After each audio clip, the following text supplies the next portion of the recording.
OEB TV, uma realização da Ordem dos Economistas do Brasil. Colega economista, prezada telespectadora, prezado telespectador, é um prazer estar com vocês mais uma vez aqui na TV da Ordem dos Economistas do Brasil.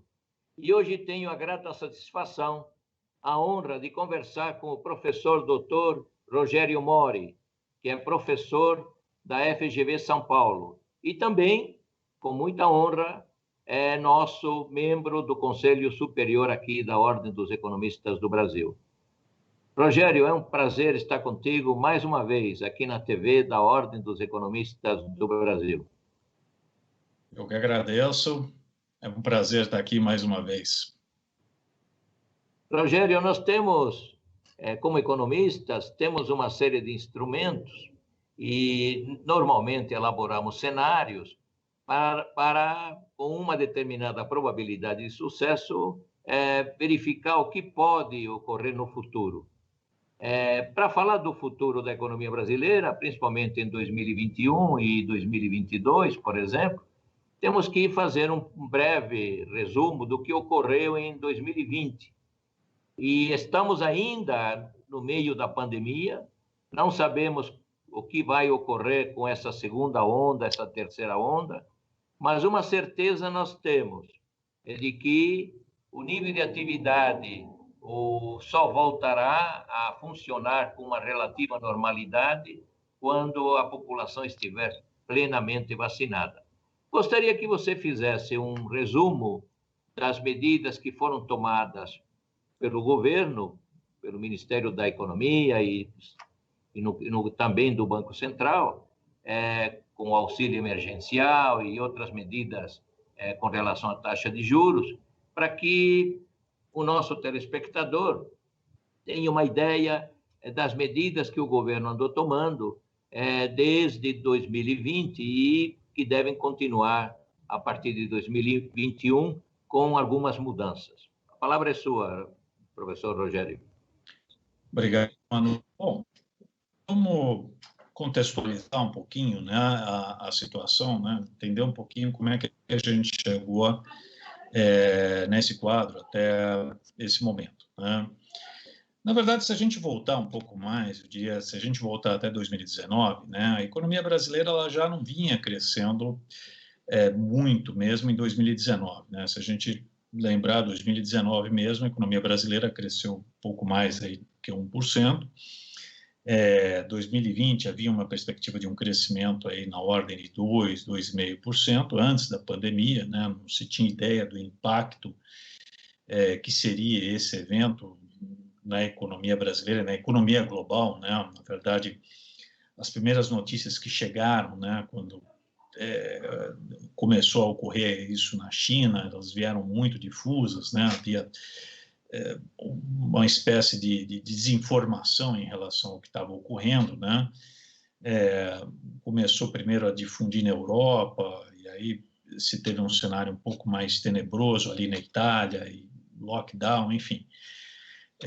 O fato é que o primeiro trimestre ainda do ano foi um trimestre de observação, a economia não foi tão afetada, tanto a economia brasileira quanto a economia global, a coisa ficou um pouco mais dura efetivamente no segundo trimestre, né? O segundo trimestre realmente, na economia global e na economia brasileira, começou a ficar um pouco mais dura, né? Então aí a gente viu o fechamento das economias, né? Um lockdown mais efetivo, mais duro, tanto na Europa, nos Estados Unidos e no Brasil, né? E obviamente o efeito disso direto é sobre a atividade econômica, né? À medida que as pessoas param de circular, né, você tem o fechamento da economia, uma redução forte do lado do consumo, o aumento dos estoques nas empresas, uma redução nos serviços, né, no uso de serviços, isso leva a uma retração forte da atividade econômica e o PIB, né, a produção de bens e serviços, diminui fortemente, uma queda na renda em todas as economias, uma queda na produção e na renda no mundo, e no Brasil não foi exceção em relação a isso. Então, nós vimos ali no segundo trimestre do ano passado uma queda muito forte, né, no PIB global, no PIB brasileiro, eu diria até mais forte do que até a gente esperava naquele momento. E a reação, né, dos governos foi nenhuma outra daquilo que se esperava, né? Do lado fiscal, uma expansão de gastos, né? De um lado, os gastos efetivamente para combater a pandemia, né? Aumento de gastos com saúde mesmo, isso todos os governos fizeram, né? Você teve que aumentar aumento de leitos, né? De hospitais de campanha, gastos com saúde diretamente, e aumento de gastos na área social mesmo. Quer dizer, você teve um aumento do desemprego muito grande em várias regiões do planeta, né? E pessoas que ficaram aí desamparadas por conta do desemprego. E o Brasil não foi exceção em relação a isso, né? Nós vimos aí um aumento do desemprego grande, né? Por conta da pandemia, né?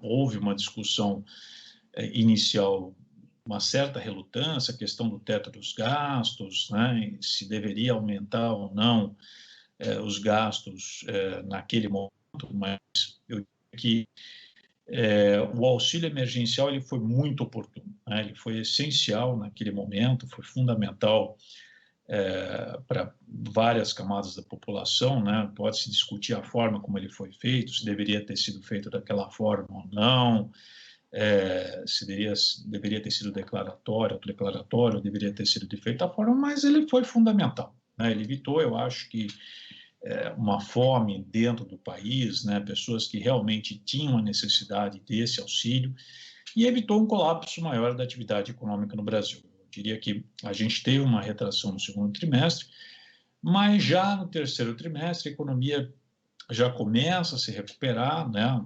A gente já vê uma reabertura gradual no terceiro trimestre na economia brasileira. O auxílio emergencial teve algum papel, né, de evitar um colapso maior da atividade econômica nesse processo, e a gente já vê uma recuperação no terceiro, e no quarto trimestre um prolongamento, uma extensão nisso. Então, eu acho que o Brasil não foi exceção, né? Eu acho que demorou talvez um pouco em relação ao que os outros países fizeram, né, para reagir em relação à pandemia desse lado, mas assim que a coisa ficou evidente, o governo ele agiu de maneira correta, né, nessa ação do auxílio emergencial. E do lado da política monetária, o Banco Central também fez o que deveria ter feito, fez a lição de casa, baixou a Selic, chegou a 2%, utilizou até o forward guidance, né, sinalizou que a taxa de juros iria ficar naquele patamar por um período prolongado, né, mesmo com a inflação subindo no final do ano, né, o Banco Central não alterou a sua política monetária ali nos últimos meses de 2020. Então, eu diria que o governo ele fez a lição de casa, né, dentro daquilo que foi a pandemia,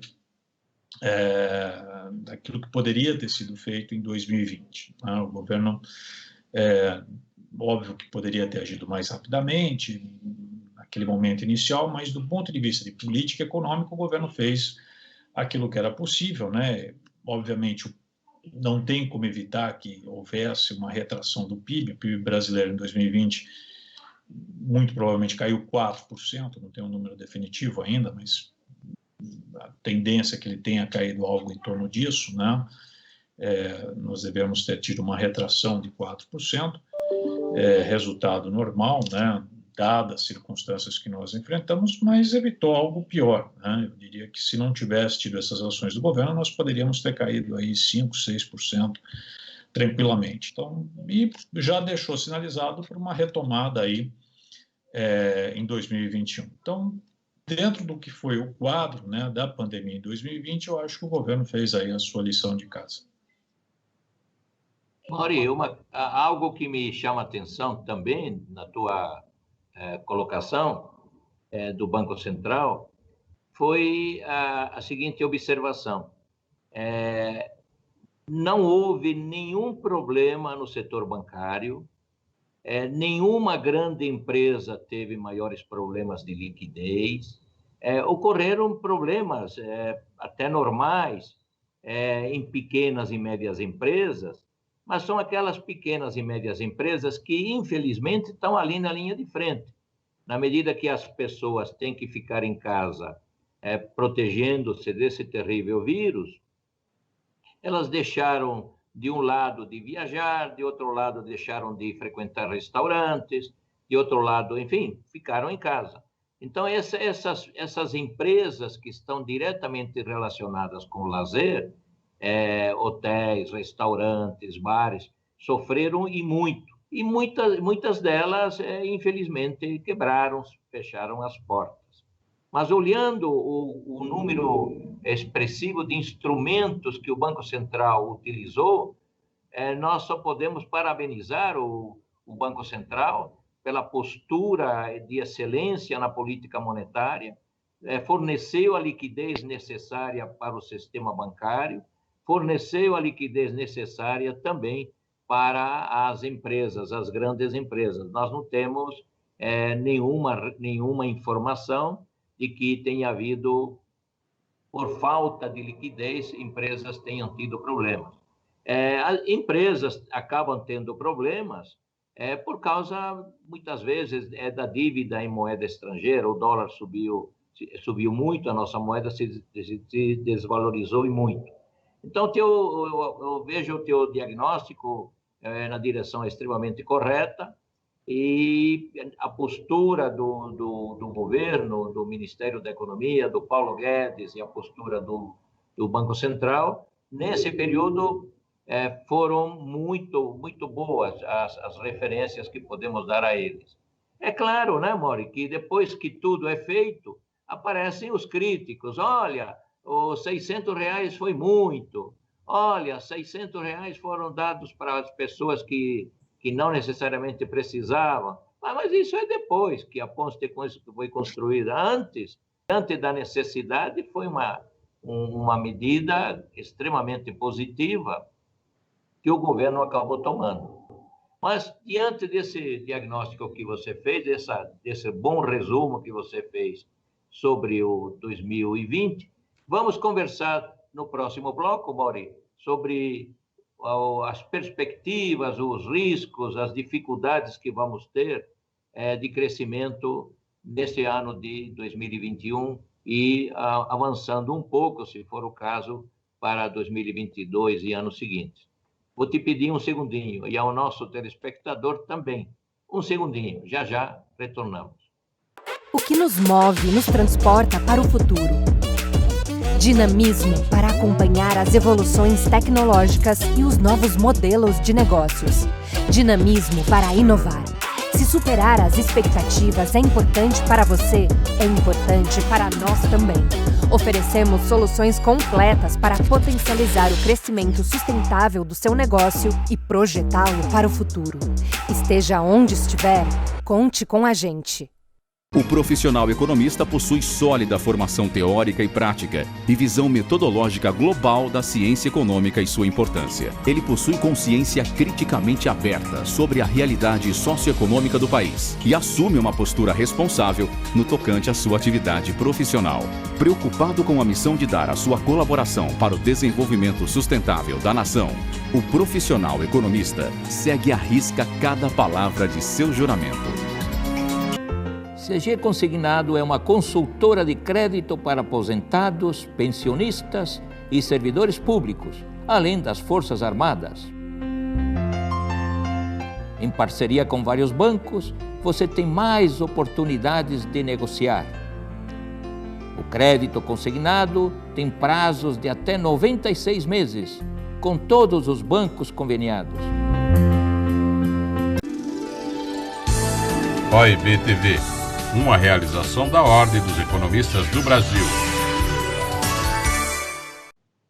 Colega economista, prezada telespectadora, prezado telespectador, é um prazer tê-los aqui na TV da Ordem dos Economistas do Brasil.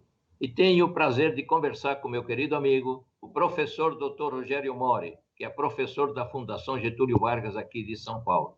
Mori, vamos conversar um pouco sobre as expectativas que temos sobre o ano de 2021. Várias mudanças podemos encontrar no relatório Focus, que é uma publicação semanal que colegas economistas, em parceria com o Banco Central, acabam realizando essas previsões. E já vi que a taxa de juros está numa previsão de alta para esse ano, se aproximando aí de uns 4%, hoje é 2%. Temos o crescimento da economia. Enfim, gostaria que você colocasse, dentro de algum cenário, tuas expectativas sobre as várias variáveis macroeconômicas e, ao final, principalmente, o crescimento da economia brasileira para este ano de 2021. Você está com a palavra. Eu acho que 2021 ele tem alguns elementos que vêm de um legado de 2020, né? Eu acho que, como o professor comentou, a taxa de juros ela deve subir ao longo de 2021, muito em função do cenário de inflação, né? A inflação ela veio mais pressionada no final de 2020 por diferentes razões, né? A gente tem um efeito, a reativação da economia no final do segundo, no final do ano, ela teve alguma recomposição de margem do lado das empresas, um repasse cambial. Tem também um descompasso do lado da oferta, a produção ela não está totalmente reativada, tem setores onde você tem falta de componentes, então há um descompasso entre oferta e demanda em vários setores, isso está se refletindo sobre a inflação, então tem um quadro de inflação um pouco mais pressionada, que deve levar a inflação para esse ano para um patamar aí na casa dos 3,8%, 3,9% aí no IPCA em 2021. Então, a reação do Banco Central, ele vai, obviamente, sair aí dos 2%, ele já sinalizou isso nas últimas reuniões do Copom, que ele já acabou com aquele forward guidance de que vai manter os 2% aí por um período prolongado. Então, isso já está sinalizando que vai começar em algum momento aí a subir a taxa de juros, devendo fechar aí por uns 3,5%, 4% esse ano, um pouco mais aí em 2022, podendo chegar aos 5% aí na taxa Selic, tá? Então, esse ano os juros devem subir, né? Então, quem está incomodado aí com a Selic, o CDI a 2%, a renda fixa aí chateado, né? Já vai ter um pouquinho mais de CDI aí esse ano. Então, também mas não é aquele espetáculo dos 12%, 13% do passado, né? Então, esse é o cenário que a gente tem de política monetária e inflação, né? Do lado fiscal, o teto de gastos vai ser cumprido com algum grau de aperto, né, esse ano. Obviamente, vai ter um puxadinho daqui, um puxadinho dali, né? O governo está fazendo aí algum esforço, né? A gente vê o governo rebolando aí do lado fiscal, né? Obviamente, há um compromisso do Ministério da Economia em relação a isso, então eu acho que o lado fiscal ainda, embora seja uma variável de risco, ainda o governo parece manter um pouco a linha nessa direção. Um quadro que é importante, né, que eu acho que é pouco mencionado, o lado das contas externas, né? O Brasil tem ido muito bem nisso, eu acho que a reativação da economia global vai ajudar o Brasil nessa direção. A gente tem tido um superávit comercial bom, eu acho que esse ano conta corrente tende a ser zerada ou positiva, né? Eu acho que o resto do mundo vai reativar, já está reativando, eu acho que isso vai está puxando o preço internacional de commodity, o Brasil vai se beneficiar em relação a isso. Então, isso é um dado positivo para a economia brasileira. Agora, em relação à atividade econômica brasileira, né, nós estávamos vindo de uma recuperação e o desempenho desse ano ele vai depender essencialmente de alguns fatores, né? Primeiro, nós tivemos o fim do auxílio emergencial. Ele vai voltar ou não? Em que dimensão? Né? Vai ser igual ao que foi o ano passado? Eu acho difícil. Tá? Acho muito difícil a gente ter uma repetição daquilo que foi o ano passado. Acho que o governo está estudando uma coisa menor, mais direcionada. Eu acho importante que a gente tenha algo nessa direção, tá? Mas vai ser muito menor, obviamente com impacto em termos econômicos menor do que a gente teve em relação ao ano passado. Outra variável que é importante em termos da retomada é a vacinação, né? Enquanto a gente não tiver a vacinação avançando de forma célere, né, na economia, não vamos avançar, né? A atividade econômica vai ficar comprometida, vai ficar um abre e fecha, vai ficar lento, e principalmente setor de serviços, vai ficar mais afetado em relação a isso, né? E a economia vai retomar mais lentamente, né? A gente tem projeções que vão desde 2,5% até 4%, né? Então, os pessimistas vão a 2,5%, que são aqueles que acreditam que o ritmo da vacinação vai ser mais lento, né? E tem o pessoal que acredita que a coisa vai ser mais rápida, né? E que nós podemos chegar aí a uma retomada de 4%. Eu acredito que nem tão pessimista, nem tão otimista, eu acredito que a gente possa chegar entre 3% e 3,5% esse ano. Tá? Eu acho que há uma possibilidade concreta do Brasil retomar aí na casa dos 3%, 3,5%. Eu acho que o governo demorou, né, na questão da vacinação para correr atrás, mas eu acho que agora o governo está correndo atrás de vacina, né? E em um processo. E o Brasil, uma vez que tem a vacina, o Brasil é eficiente em termos de vacinação, né? Nós temos uma capilaridade em termos de vacinação. O SUS é muito eficiente nesse processo, muito mais que os Estados Unidos, muito mais que países europeus. O Brasil é muito eficiente, né? Nosso sistema de vacinação é muito eficiente. Então, eu acho que tendo a vacina, o Brasil rapidamente ele consegue distribuir e a gente consegue retomar rapidamente. Então, eu acho que depende muito dessa relação. Então, vai depender a retomada da atividade econômica, vai estar nessa equação do auxílio emergencial, da dimensão do auxílio e do processo de vacinação, se ele vai ser mais rápido ou mais lento.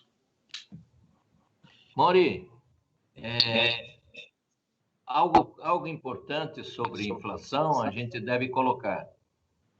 Você disse que devemos fechar o ano talvez uns 3,5%, 3,8%, que é bastante razoável, mas há algumas projeções de que devemos alcançar uma taxa de inflação até o final de junho, próxima de 6%. E depois teremos essa boa notícia de que haverá uma desaceleração. Isso deve ocorrer com o IPCA, e o IGPM é algo que está fora da curva nesse momento do tempo. O IGPM ele é um índice muito utilizado para o reajuste de aluguéis, tanto comerciais quanto de residenciais, e ele é fortemente influenciado pelo preço das commodities, de maneira geral, e pela desvalorização do real também. Então, o IGPM teve um comportamento muito atípico, né, no ano de 2020, cresceu mais de 24%, perto de 24%, o que atrapalhou muito a classe trabalhadora aí, que teve reajuste de aluguel, e o IPCA, que tem ainda uma tendência crescente, mas depois deverá diminuir. Como é que você está vendo essa questão aí? Eu estou na direção correta? Perfeito, é isso mesmo. O IPCA ele deve acumular, ele deve entrar nessa trajetória, ele está acumulando já mais de 5, está em 5, 5,5%, e ele deve chegar até junho, julho, na faixa de 6%. Ele deve exatamente seguir essa trajetória no acumulado em 12 meses, então contratos indexados a esse índice, ele deve seguir essa trajetória, depois ele deve gradativamente, isso é um efeito estatístico, né, que você vai incorporando índices, variações mais altas, depois vai diluindo ao longo do tempo. E o IGP é o efeito do IPA, né, porque o IPA ele incorpora muita commodity, né, então essas commodities, o índice de preço no atacado, muito preço internacional e variação cambial. Então, como a variação cambial foi muito intensa no ano passado, e os preços das commodities também subiram, isso impacta diretamente no preço do atacado, no IPA, que é 60% do IGP. Então, obviamente, esse efeito está aparecendo no IGP, que vai ter exatamente esse comportamento que o professor está mencionando aí, e que vai pegar diretamente quem está indexado a esse índice. Mori, do ponto de vista externo, você salientou bem que estamos com uma boa balança comercial prevista aí perto de uns 57 bilhões de dólares positivos, né? Vamos ter algo também bastante interessante sobre a conta corrente e não devemos esquecer que temos um excelente nível de reservas. Em outras palavras, eu não vejo problemas de algum tipo de crise externa, como já ocorreu no passado. É também o teu pensamento? Total, eu acho que se tem um setor que o Brasil não vai ter problemas, é o setor externo. Eu acho que o setor externo do Brasil, que não é a tradição, né? No passado o Brasil sempre teve problemas, sempre foi estrangulamento, se for o setor externo, o Brasil não vai ter problema esse ano, e nem no ano que vem, questão de problema de estrangulamento do setor externo. O Brasil tem uma posição muito confortável, tanto em termos de conta corrente, quanto em posição de reservas. Então, esse não é um problema a se preocupar no Brasil nesse momento. Bom, estamos terminando já o programa, o tempo vai muito célere, né? E eu gostaria que você usasse da palavra para as tuas últimas considerações, Mori. Bom, eu acho que o Brasil está numa trajetória boa esse ano, eu acho que temos tudo aí para ter uma recuperação, né? A política econômica está indo numa direção correta. Eu acho que temos que persistir aí nessa direção, temos que torcer aí para que 2021 seja melhor do que 2020. Com reformas, principalmente a reforma administrativa. Funcionar, com certeza. Bem, Mori, obrigado pela tua participação aqui no programa da TV da Ordem dos Economistas do Brasil. Eu que agradeço. E a você, meu caro economista, minha cara telespectadora, meu caro telespectador, aguardo vocês no próximo programa da nossa TV, a TV da Ordem dos Economistas do Brasil. OEB TV, uma realização da Ordem dos Economistas do Brasil.